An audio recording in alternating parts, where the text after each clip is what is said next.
Our guest today is Huw Foulkes. Huw runs an organic micro dairy over on the other side of the valley from here. He farms his land under the regenerative model and has been trying a few different innovative small-scale things to help bring back the agricultural business to his family farm. And so far he's being successful with it.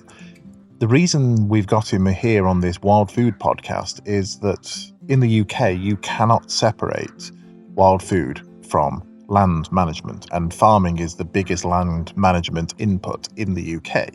So the hedgerows, the edges of fields, the stuff down the side of the lanes, the tracks, the wildlife that lives on there, the rabbits, the pigeons, the deer, everything that we make use of as wild food in some ways connected to the farming practices that are in those areas or either side of them. So for a podcast like this, farming is actually the natural partner to it. Huw is a friend, and we wanted to bring him up to the woods to cook with him and cook some various local meats and try some of his new cheese range and some ice cream that he's been making. And we recorded this conversation at the same time. So I want to set the scene a little bit for you for this. We had been out that morning over to the coast on the Llŷn Peninsula, and we had been doing some other work there. So we nipped down to the beach, went diving. Well, I say diving, we were in the first few meters of water to get some seaweed, some various kelps and different things. And then we drove back home, went up to the woods, lit the fire, and Huw turned up with a basket of meat and milk and cheese and ice cream, all from within 5 miles of where we live. So I'm going to let Huw speak for himself now, but if you like this episode, please let us know. If you want to hear more of this sort of thing, please let us know. We're going to be doing more interview episodes as well as tutorials and the news episodes that you've heard already. So just let us know. Let us know what you think of the show and how you think things are going. I have some more of your ice cream. That tastes stronger now. Do you reckon? I reckon it's stronger. What, do you reckon it's going stronger as it's melting? Or? Possibly. I wonder whether the temperature's a factor on it. Yeah, it probably is. Because when I was making them, they were quite strong, but I was just scooping the melted stuff at the bottom. So try that plum. See what I mean? It's just yeah.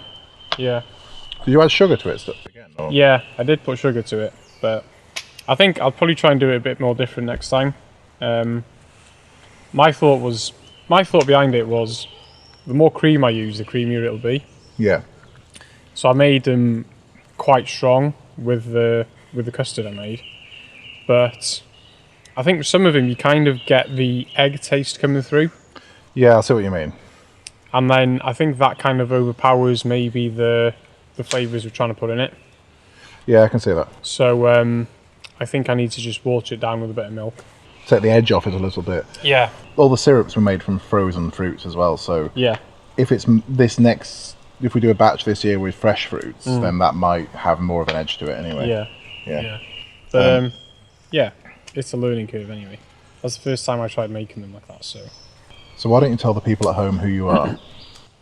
So, my name's Huw Foulkes, and I'm a very small scale dairy farmer. Well, I like to think I'm a bit more than a dairy farmer these days.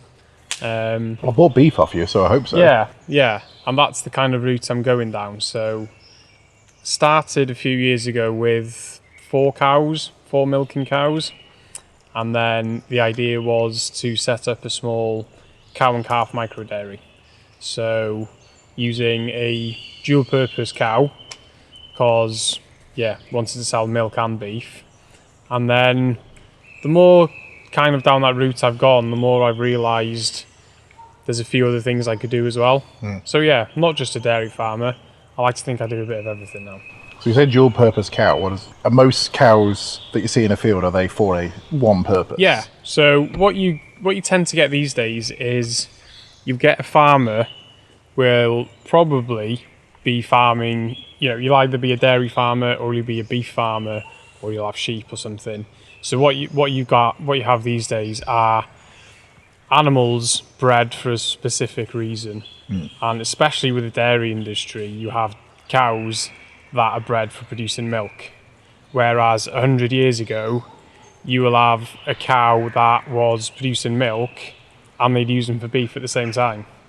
But, you'll get a lot less milk off them, but you get a bit of best of both worlds, if you know what I mean. So what you're doing isn't really a new idea, it's just a returning to an old idea. It's definitely nothing new.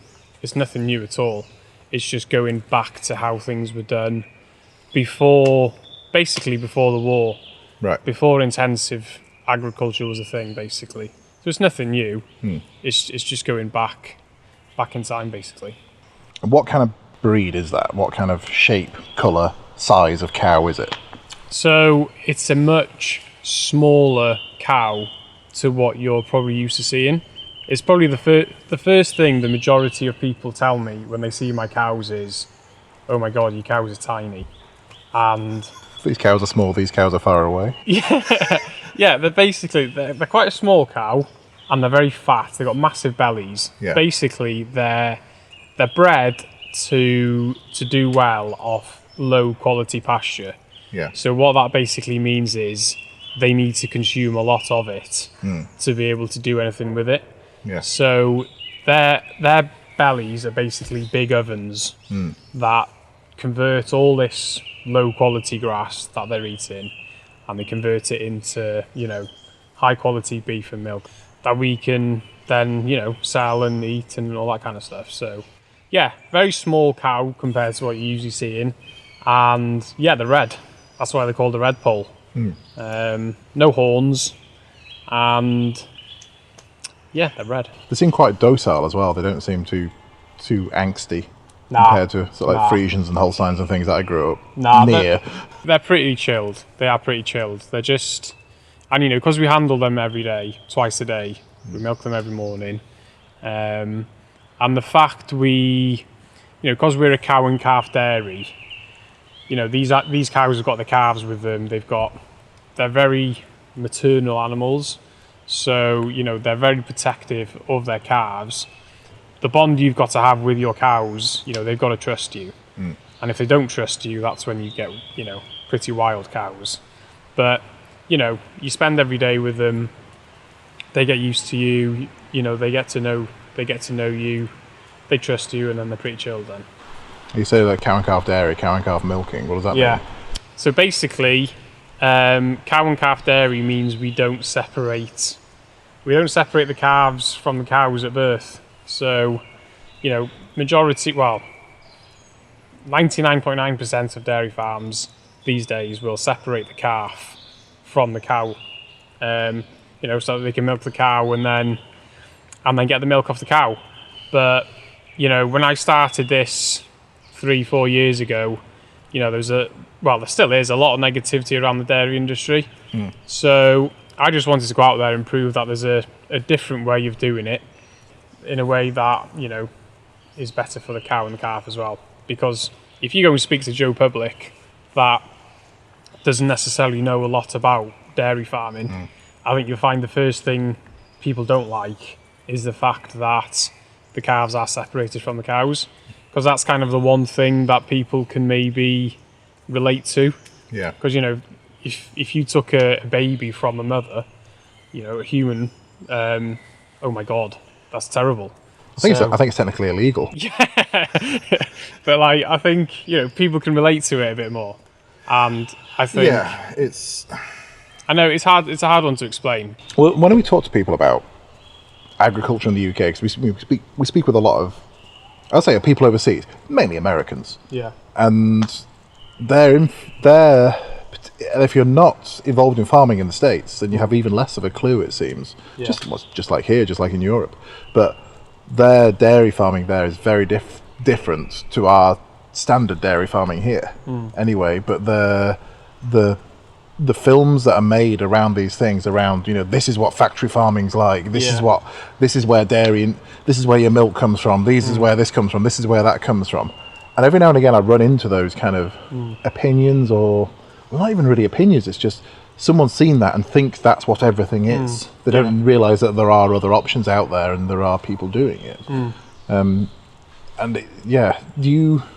How much time do you spend explaining how you do it to customers? And that is basically, it's kind of, I think it's one of the biggest problems facing us farmers, especially going into the future now, is our relationship with the public and the consumer. Because it's very easy these days for people to, scroll through Facebook, through Instagram or anything, see a video and instantly make their mind up about something without actually knowing the full details. So I've seen over the last few years that people will, they'll jump into a certain kind of diet because they're thinking that they're doing the right thing, but they haven't actually looked into it in a lot of detail. Yeah. And I think going forward, that's something I really want to go out there and explain to people. There's a way of doing things that has, like producing dairy. There's a way of doing it that's going to have a positive effect on the environment and your health. It's quite frustrating sometimes actually when you see people making their mind up about something pretty quickly without looking into it. So I think as farmers we need to do a better job of explaining what we do and stuff as well. There's that communication element to it, but the traditional training for a farmer, which is mostly within the family and then maybe agricultural college, is there anything in there on comms? Is there anything in there on PR and how to talk about your industry, how to talk about what you do? Not really, because for the past 30, 40 years we haven't had to do it really because everyone, there's such a gap now between the farmer and the consumer. There's so many hands that product goes through before it gets to the consumer that the consumer never actually meets the person at the start, which is the farmer. And I think that's the biggest problem, is just too many people in between. So that's why I really enjoy selling direct to the public, because you build that bridge between the farmer and the consumer. And it's something you've literally just got to start doing it and figure it out along the way. There's no uni or college out there gonna teach you how to do that. And the better relationship you have with the customer, I think the easier it's going to be, because they're more willing to invest time and money with you if you're willing to open the gate and be open with them, I think. Yeah, sort of that connection to where their food comes from. Yeah. That's one of the reasons I wanted to get you on the show, was so many of the people that come to us for wild food stuff, a big driver for it, if they didn't grow up doing it, is because they want to have a better connection to where their food comes from. Yeah. Obviously the greatest connection you can have is to go over there and pick it yourself, or hunt for it yourself, or fish for it, or whatever it might be.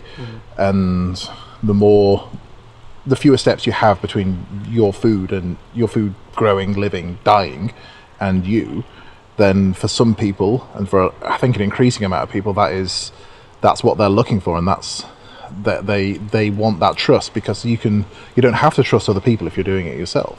So that openness that you have, that openness for bringing people onto the farm, talking about it, and you've got this Instagram account that you're posting stuff there pretty much every day, aren't you? Or this is the cows going out, this is the cows going in, I'm doing this, I'm doing that.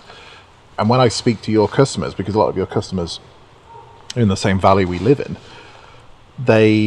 that Instagram account and the sharing of information is a really big thing they pick up on, because it's not just the quality of the product, or it's not just where it's coming from you, they can see it, they can see it happening.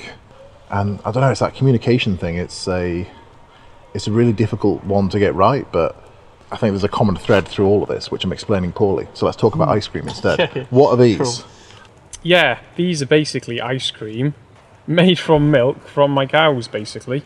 And then we've had some different flavourings off you guys to try and do some different flavours. Yeah, so. I want it said now that I had sod all to do with the flavourings for this. This is all Amy, but Amy can't say much because she's holding the boom mic to record the podcast now. Say hello. Say hello, Amy.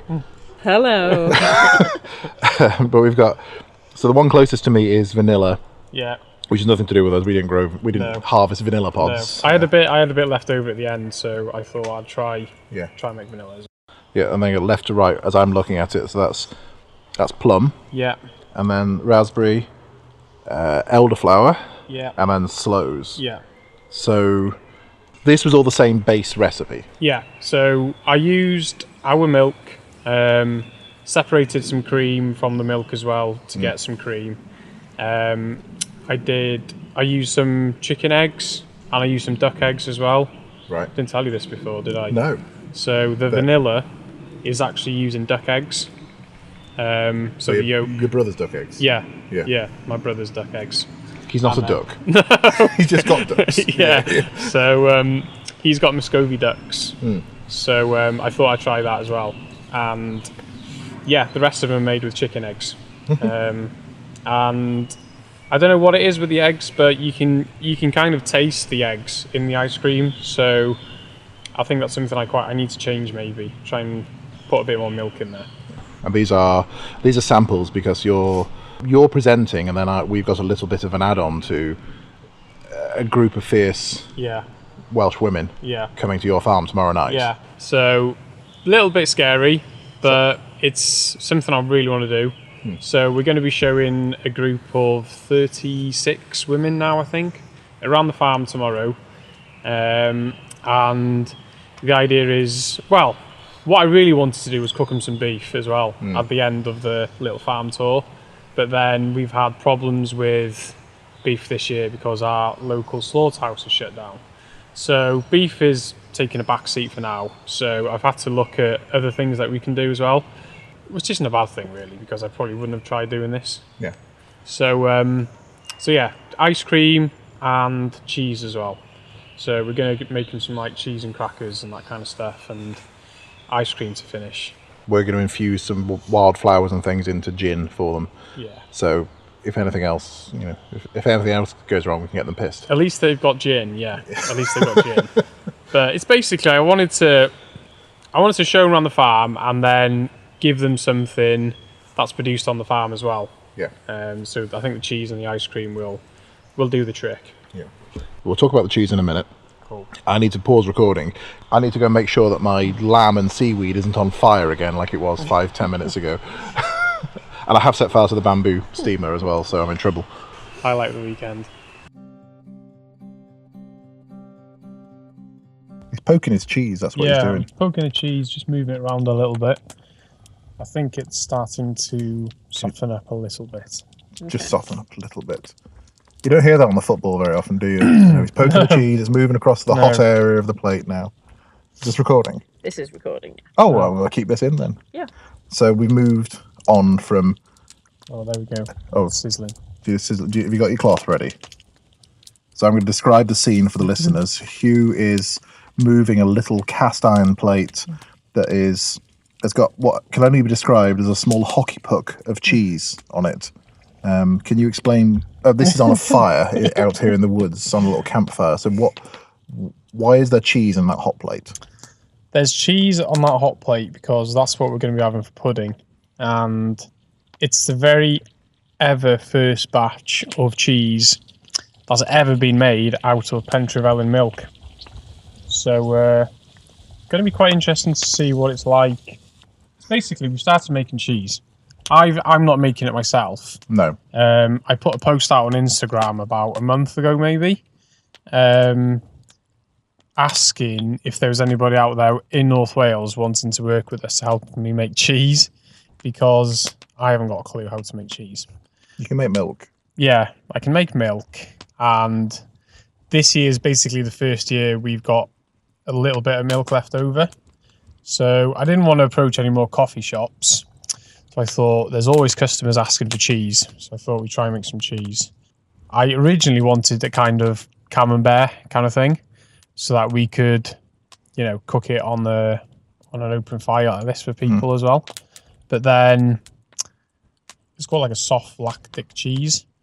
You need to work on the name for that. You can't just say this is a soft lactic cheese. Yeah, I'm not a cheese expert, but that's what I've been told it is. We're going to call it Cosyn Coch anyway, which is Welsh for red cheese. So yeah, red because of the cows and cheese because it's cheese, basically. Well, it sounds romantic as well, doesn't it? Cosyn Coch. Yeah. And then you can see that on a label. Yeah, I think it'll look good. And then we'll brand it the same as we've done with the milk and everything. With the red, the same colour as the cows and stuff. So, who are your customers now? Who do you sell your milk to? So a lot of the milk actually goes to 2 or 3 coffee shops, dotted across North Wales. So there's one in Talacra, one in Llandudno, and one in Anglesey. And they're basically coffee shops that share the same kind of ethos as what we do. So everything they do, they try and source local as they can. Everything's been produced in a environmental friendly way kind of thing. And then the rest of it is sold from the honesty box that we've got on the yard. So yeah, local people really that just come and go when they need milk and help themselves to the fridge on the yard. And if you're picturing that honesty box as just being a little wooden box by the end of a farm driveway, now this is a horse. Yeah. Well, it's a horse trailer or a cow trailer. Yeah, it's a horse trailer I found on Facebook Marketplace, and some guy just done it up, but he'd basically made it road legal. But then I spent a winter grinding all the paint off it and painting it up to look a bit nicer. And basically, it's just a fridge inside.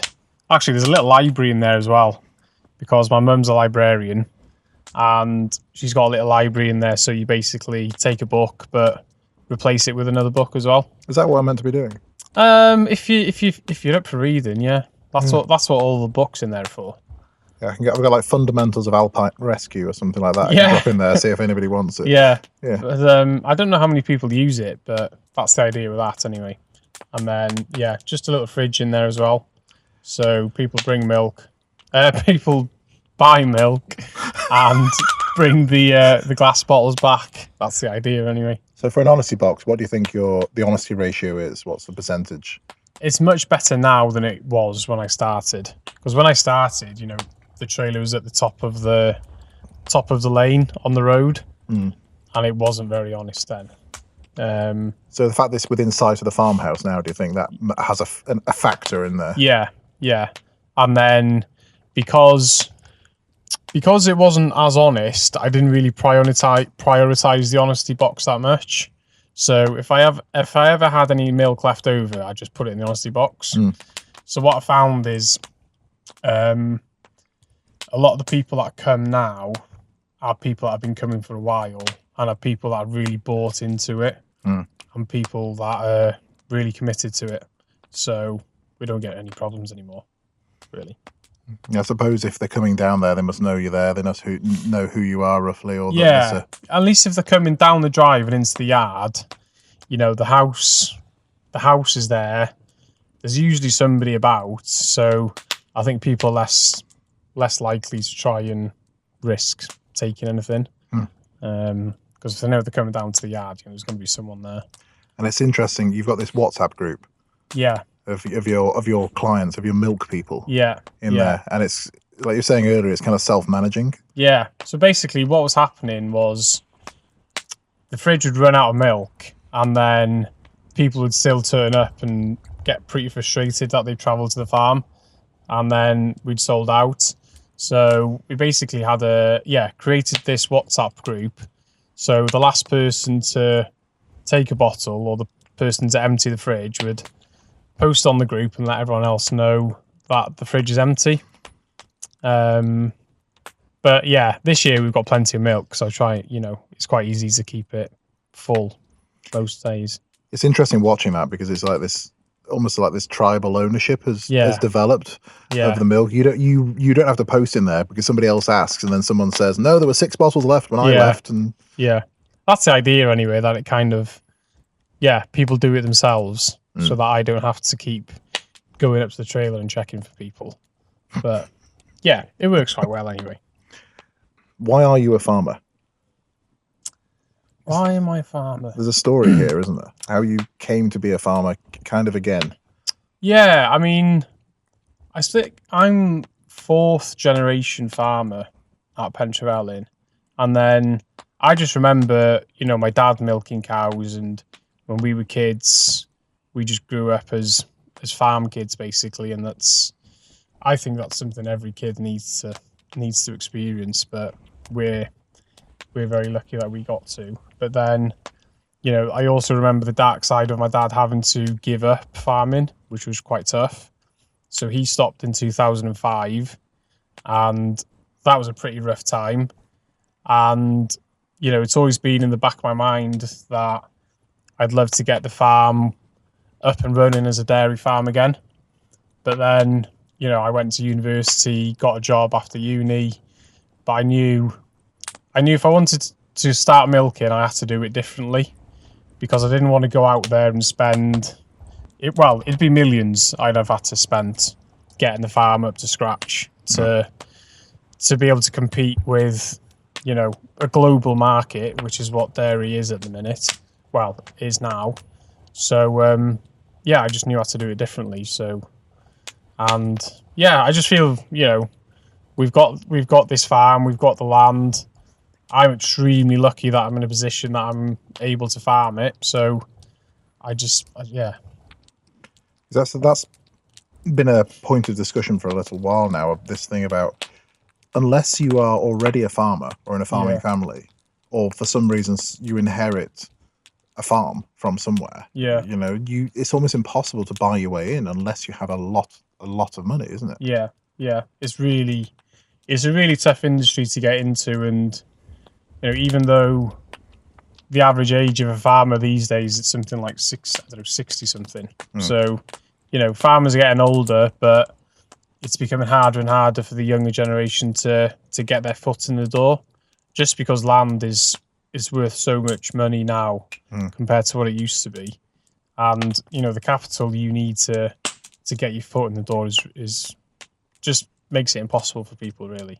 Yeah, so you drive around the fields. Well, you can drive around the fields and see the same thing, but if you drive around the lanes around here from the villages, it's like every village has an extra housing estate. Yeah. Or a change of use of something, or this little courtyard of farm buildings is now 4 or 5 properties. Yeah. Every single village in the valley that we both live in has had that change in the last 10, 15, 20 years, and it's just waiting for the next field over to become another housing estate or become something else, and that land use is changing.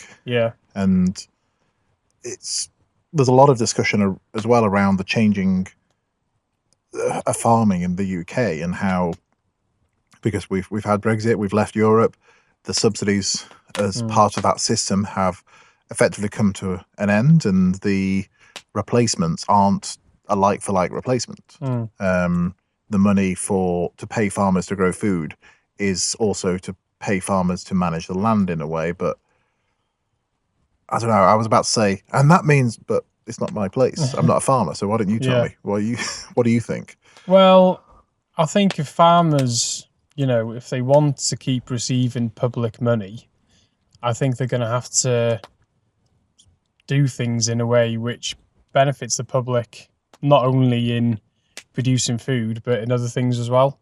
Because I think what we've got to realise as farmers is that, we can grow food on our land, but we also need to be doing a hell of a lot of other things with that land as well. And, we've got to compete now. Well, not compete, but the money coming out of that pot also needs to feed the NHS. It needs to feed public transport, schools. That's everything that we're having to compete with, and we've got to justify it more than ever now that farmers deserve that money. And I think just growing food, we've got to do a bit more than that. And that's what the public want to see as well. Do you think there was an element of farming took those subsidies for granted? They would basically thought this was going to continue forever. At least before Brexit, say 2018, 2017. Maybe you could say that, but then I think it's more to do with the market, what supermarkets have wanted from farmers over the past 30, 40 years. Take milk, for example. They wanted cheap milk to bring people into the supermarkets, and that means you've got to farm in a certain way to be able to produce milk cheaply. And yeah, subsidies have played a part in being able to do that. But yeah, I'm not really sure what I'm trying to say now. This is a really difficult conversation because you are dealing with effectively something that is essential for the nation, Yeah. food security, Mm. with a system that, to be perfectly honest, or at least from my sort of outsider view, can't afford to do it in a way that it was done before. Mm. And like you say, so many other draws on that budget, so many other draws on those tax pounds. Mm. I almost said tax dollars, then I've been listening to too many Yank podcasts. Yeah.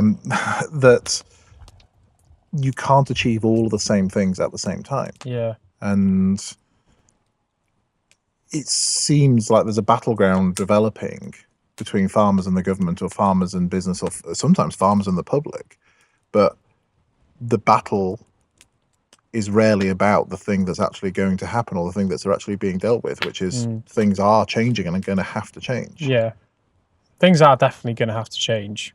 And I think a lot of people do take, these handouts for granted and maybe expect them when they shouldn't. They think just because we've been having these handouts for I don't know how long, they got a right to have these handouts. Well, I don't think the right is there at all. You've got to earn it. But then, if you were told this is how you have to do business now, and you built everything around that, and you built your sheds and you invested into everything, and you told your kids this is how the business is going to be, and then the business changed around you in a way that you couldn't control as an individual farmer, I suppose it's easy to feel a little bit aggrieved by that. Feel like you've had the rug pulled, or at least you were sold a lie, maybe. Yeah, and then what you need is a bit of certainty as well.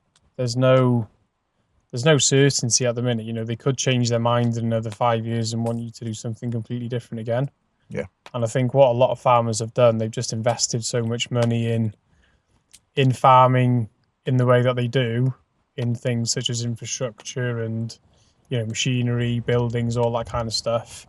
And now all of a sudden they're expected to change things and farm in a different way. Well, their plans for the next 20 years are going to have to change when then, there's just so much money involved these days, and it's a big risk having to change your farming practices for and taking a step into the unknown, really, which is what it is going to be for a lot of farmers. Yeah. I don't think people realize how much stuff on a farm costs. Yeah. A new tractor, 100 grand. Yeah. Easy. You're talking millions of pounds worth of investment just on one farm. Yeah. And that's the scary thing. You're not just talking about livelihoods and a salary. You're talking millions of pounds kind of thing. There's another element to this as well in terms of investment, which the reason I'm interested in it is a very selfish one, because I want to eat it, which is nature and wildlife. I want there to be a diverse habitat and a healthy ecosystem out there on those farms, because then at some point I'm going to get a meal out of it that, shoot, forage, gather in some way, fish if it's a river, that is something that matters to me. Your way of farming, it's not organic, is it? But it's sort of, it's a weird overlap in between this regen farming thing. Yeah, I mean, we've been organic for the past 4 or 5 years. This year we've actually sprayed one field because we do a lot of trial and error, basically. That's the best way we learn, is trial and error. And there's one field that's just gone out of control. We lost control, so we've sprayed that. But yeah, a lot of it is trial and error. But then what you say is, I hear what you've just said then, with so many people now that they want to see food produced, with nature rather than against it. And I think what a lot of people need to realise is, if they want that, they have to be prepared to pay more than what they're used to paying. Yeah. And wouldn't it be great if, farmers actually got paid enough for their produce that they didn't actually need any of these subsidies anyway. Yeah. That's the kind of road I'm trying to go down, is building that relationship with the customer so that they appreciate what we're doing enough so that they pay more, so that you don't need handouts. Do you think food is too cheap in the UK? Definitely, yeah. I think, well, especially milk. Milk's too cheap. You can buy milk cheaper than you can buy water, which doesn't make sense. Yeah. There's such a variation in beef. I think you can go to the supermarket and pay quite little for a steak, but then if you go to a high-end butcher in London, you pay 3-4 times the cost. So there's different markets within the beef industry. I think people are paying more for certain beef, which is good, but then it can be produced cheaply as well. And it doesn't seem like you're playing on a level playing field here either, because over here where we are in Northeast Wales, your options for an abattoir for taking your livestock to be killed, to be turned into that meat, or there's less of an option this year than there was last year, even than there was at Christmas, isn't there? Yeah. We lost 2 abattoirs in North Wales. Yeah. So I was working with an abattoir just this side of Wrexham, so it was 40 minutes drive from the farm, which was good. That was fine. And then they shut down because they had planning for housing development on their land, so that's gone. So we tried working with another one about an hour away in Llanfestiniog. They shut down temporarily. So then we've had to find another one which is about an hour and 5 minutes, hour and 10 minutes away, which is borderline just too far, really. Yeah, because you're taking an animal on its final journey there, so you've got that animal welfare issue. You've got cost involved because already you're having to deal with a higher cost just of taking that animal to its final place. Why am I using euphemisms? Taking the animal to be killed. Yeah. That you've got to eat that cost into your model, your business, whereas somebody just through fluke could have an abattoir 5 minutes away. Yeah. And there's not. And that's the way with every business, that there are some people are going to have higher costs than others, but it's presented to the customer as if it's all equal, isn't it? This is meat, this is what meat costs. Yeah. But then I think a lot of people don't actually think about that end process either. Because it is such an important link in the chain, and it is the final link in the chain as well. Because there's only so much we can do as farmers. We can give that animal the perfect life. We can give it perfect 3 or 4 years, but if we can't take it to a local slaughterhouse where the job's done properly, there's no point in doing it. Would you, if you had the legal option to, would you kill the animals on the farm? Yeah, definitely. If we could do that legally now on the farm, where we could get someone in, get them to kill it, we'd invest in facilities to hang it, butcher it and stuff at home. Yeah, I would do that 100%. Yeah, because it's almost impossible to do home kill here, even for personal consumption, let alone. Yeah. I mean, it's impossible, bang on, for the commercial market, isn't it? Yeah.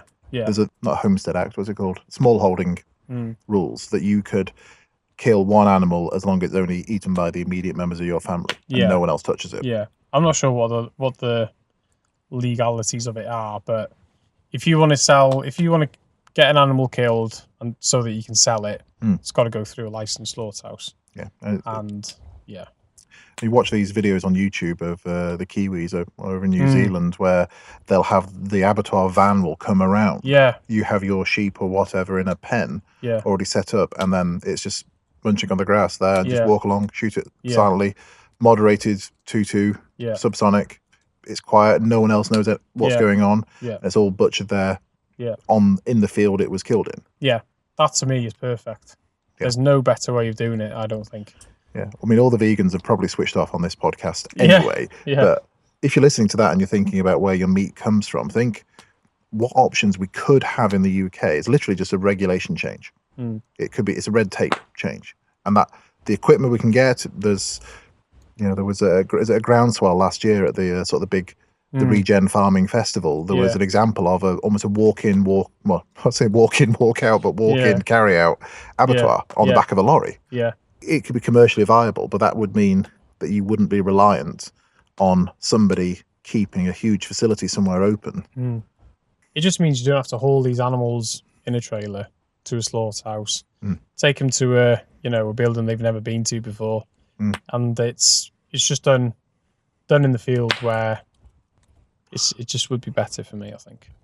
So when I was being taught to hunt and to shoot and to kill animals for food, there was a phrase that stuck with me, which was, you try and give that thing the death that you would want for yourself, you'd be happy with for yourself. Yeah. And that some things that just stick with you. Yeah. And that's one of them. Yeah. It's why, just in our family, we're trying to get to a point where either the meat we have is something we've killed ourselves, or at least we have a hand in raising it, or we get meat from you for this reason. It's the reason we get our milk from you. This podcast is not sponsored by Huw Foulkes, but it is. A lot of our fridge contents come from your farm. Yeah. For this reason. Yeah, that's good. That's good. But it's that sourcing, it's that connection to things. I'm talking about connection to things. Your cheese has melted really nicely into that plate. So this is going to round off our weird meal in the woods. So we started off with, when you were getting here, we were just wrapping a rolled shoulder of lamb with seaweed. Yeah. With a type of kelp called oarweed that we swam and dived for this morning on the coast. That went into the Dutch oven, and then we're doing potatoes on there, and then we cooked some beef, and then that was wrapped in fried kelp and garlic salt and wild garlic salt, and that was cooked over there. Yeah, it's quite good, wasn't it? Yeah, that was really good. If we were real people, we would have had a full table set up and candles, and it would have looked amazing. Because of who we are, we were stood around a stump, poking at it with forks, going, "It's really good." Yeah. So I think that's what's about to happen to that cheese, and then I've got some gin to give to you as well. Oh, nice one. Yeah. We are, for the listener, we are stood in the middle of a forest. I mean, I can't see an artificial light apart from the lantern we've got here. You wish you were here. Trust me. So that last segment was, the first segment was fueled by waiting for things, and then the second segment was fueled by lamb and ice cream, waiting for cheese, and now we're fueled by cheese and gin. Because we've just infused some ground ivy, hedgerows glaucoma or something. Something like that. Something like that. We're going to insert me saying the correct Latin name now. So I had this the wrong way around. The genus is glaucoma. The full name is Glaucoma hedgerows. So it is an ivy-like plant in the genus glaucoma. Ground ivy it's one of my weird little favourite plants because it's useful for various different things for flavouring, and it was used in the British Isles as one of the herbs used for making beer, making ales, before the introduction of hops in the, I think, like mid-14th, mid-15th century, somewhere in that period. But it is used still for various drinks, and we work with some chefs that use it for flavouring and as a herb. It's used sometimes with some darker meat, with some game meats. It's a really interesting one. I think it's an invasive species in North America as well. So if you're listening to this from over there, then you might be aware of this plant as something that is creeping into your garden. But it is something that's native here, and we do quite like it. We've just infused some of that into water and carbonated it, and then use that as effectively soda water to go with gin. And I'm not plugging gin because although we did get this for free because we did some work for them, so we got paid in gin. If anyone's listening from Inland Revenue, all taxes were paid and all income was declared. But we were given some London dry gin by the Lost Dutchman, the Lost Dutchman Spirits Company, and it is one of the best gins I've ever tasted. So we had that infused with the ground ivy tonic water, soda water I suppose it is, then syrups to make sort of fruity cocktails. So I had raspberry. What did you have in yours? I had the slow in mine. It was nice. It So was this nice. same syrups that went into the Yeah. ice creams we were trying earlier. Haven't finished it yet. And now we're standing by the fire, having raked the coals up and got it going. It's roaring away, as you can probably hear. That's now us for the rest of the evening. So what are you going to do with the rest of your life with this farming lark? I think going forward, what I really want to do is get more people onto the farm and just connect more people with their food. And I think the best way to do that is going to be by cooking food for people that's been produced on the farm and cook it for them on the farm. I think that's going to be my focus for the next couple of years is doing that. The French make a big deal of this, about how much of a connection your food has to the landscape it was grown in, or where it's developed. The rain, the wind, the sun of that landscape, the soil, the type of trees in the area, all of these things have an impact on the flavour and the quality of that food, whether it's grapes for wine or whether it's meat for the table or whatever. Do you think there's an element of that to what you do, that the place makes a difference to the food?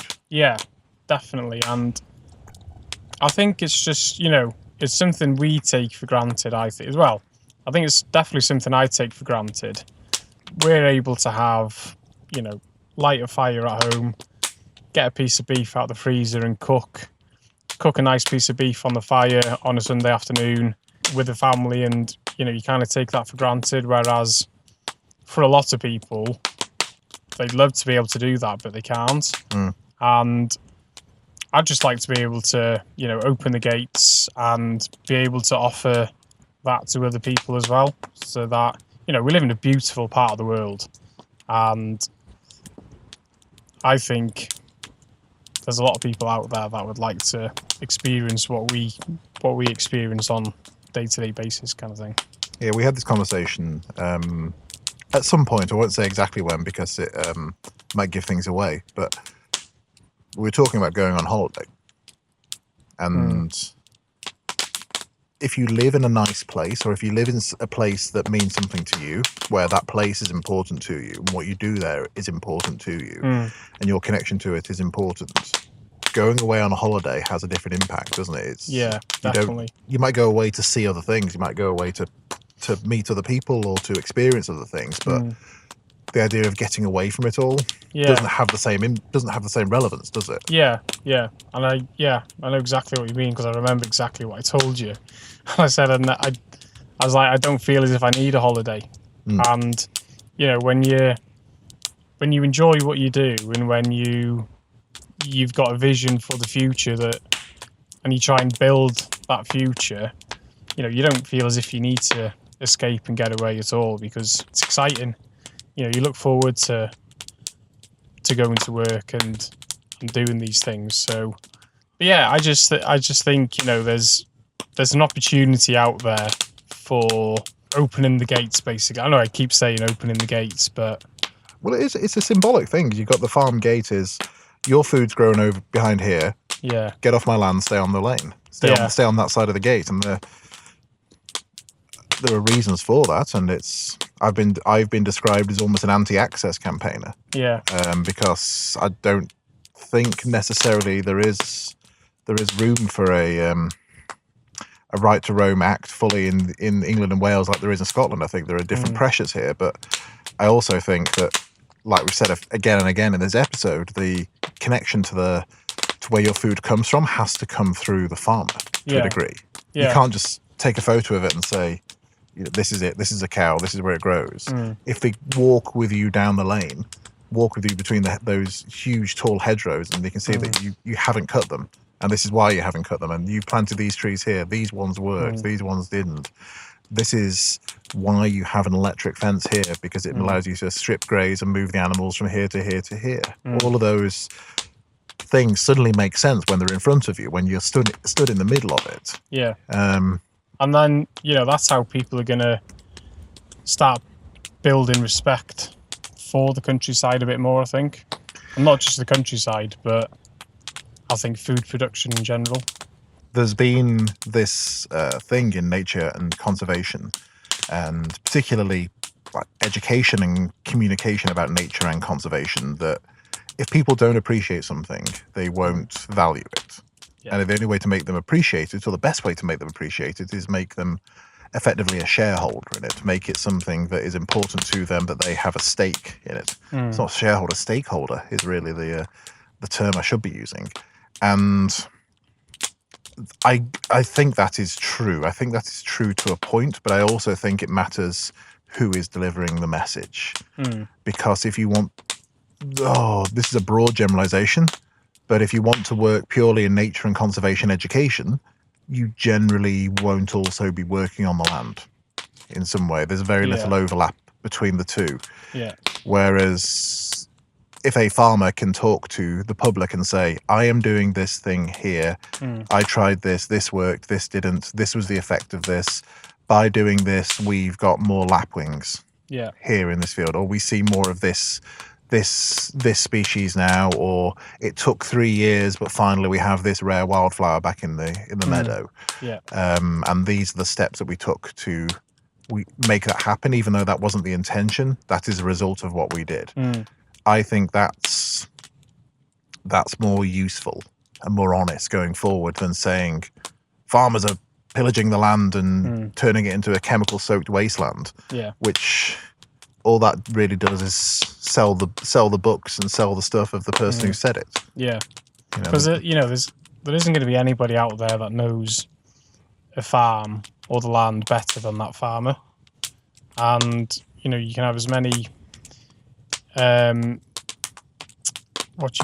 conservationists or whatever, you can have as many of them as you want come onto a farm, but if they haven't lived there for 20, 30 years and experienced it through different seasons and different weather patterns and all that kind of stuff, they won't have a clue compared to the farmer what different practices and will have effects on everything there. So farmers are key, but I think what we need to build on is just more of a focus on producing food, but doing it in a way that has a positive effect on the environment.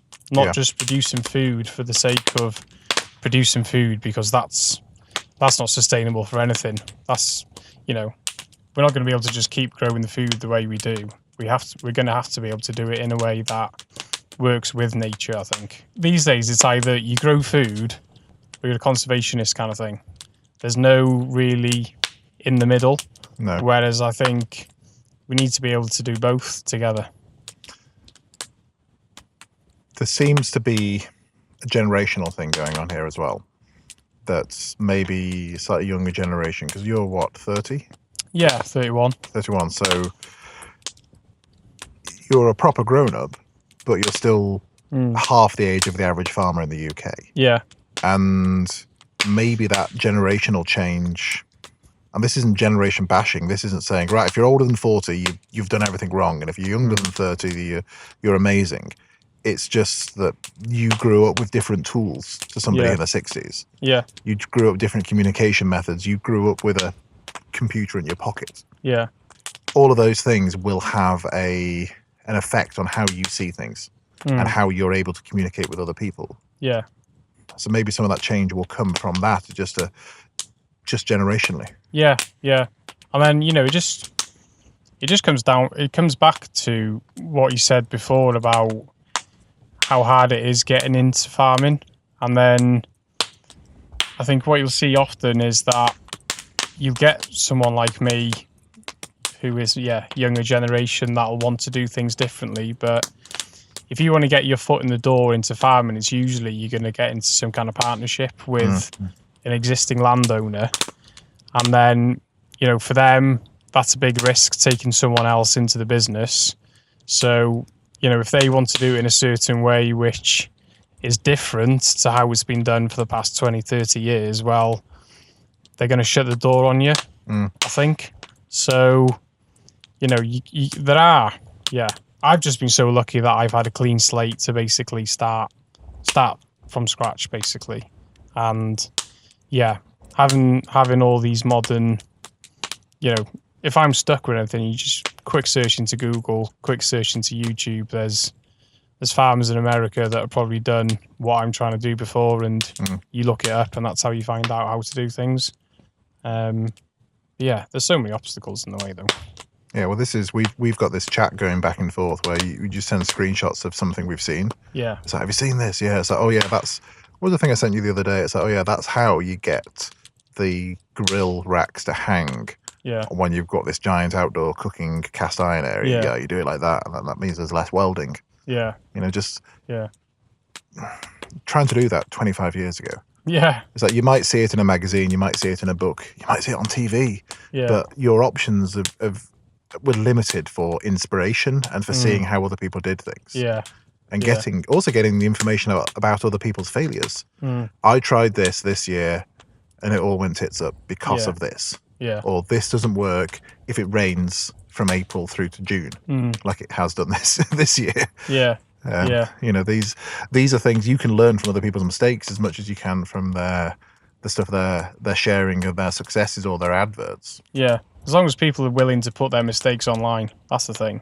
Yeah. People are more than happy to put whatever they succeed on, but it's what doesn't work. What's that thing about social media? Generally on people's social media feeds, what you're seeing is that you're seeing the peak of every wave. Yeah. You're not seeing the bottom of the trough in between. Yeah. You're seeing all the highlights of their life. Yeah. And I think, that's the good thing about getting people onto the farm, because you can't hide anything then. No. You can't hide the mistakes. You can't just ask everybody to shut their eyes when you walk past a field and there's nothing growing in there. Particularly tomorrow night where it's mostly going to be farmers' wives there. Or when you walk past a field and it's just full of thistles. Yeah. So, and I think that's how you're going to get people to trust you as well, is, just by showing them exactly what you're doing. It's selective viewing, but the more, again, that connection to farm and connection to place. If you're going to see it for yourself, it is harder to hide things. Yeah. Yeah. Because you haven't got a factory dairy plant just hidden over the hill, have you? Yeah, definitely. Yeah, no, I haven't. No. Where can people find you? So, we're just down the road from here, really, where we are now, in Llandyrnog. Which is northeast Wales in the UK. Northeast Wales in the UK. Little farm just outside of a village called Llandyrnog.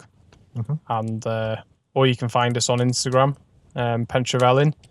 If you just search Pentrefellyn on Instagram or Facebook. Don't really do that much on Facebook, really, but Instagram. If you look on the show notes of your app, you'll see that we've linked out to Huw's platforms in different places, because I think you're different names on Twitter as well. And I haven't done that much on Twitter recently. It's just people arguing with each other and screaming at each other. I find Twitter just annoying. I think it was too negative on Twitter when I was on it. People are always just complaining about things, whereas I quite like to be a bit more positive and see the positive side of things instead. Yeah. Not you shouting at cows. Yeah. Right. But if you come to the farm, you might see me shouting at cows, so... That's okay. And if you spend any amount of time with cows, you do end up shouting at them eventually. Yeah. Normally by the end of the first day. Yeah. It's the same language, yeah. So, thank you for being on the show, Huw. Thank you for your ice cream, and thank you for doing what you do, because it means that we can go and get grass-fed beef and about as ethical as you can get dairy milk.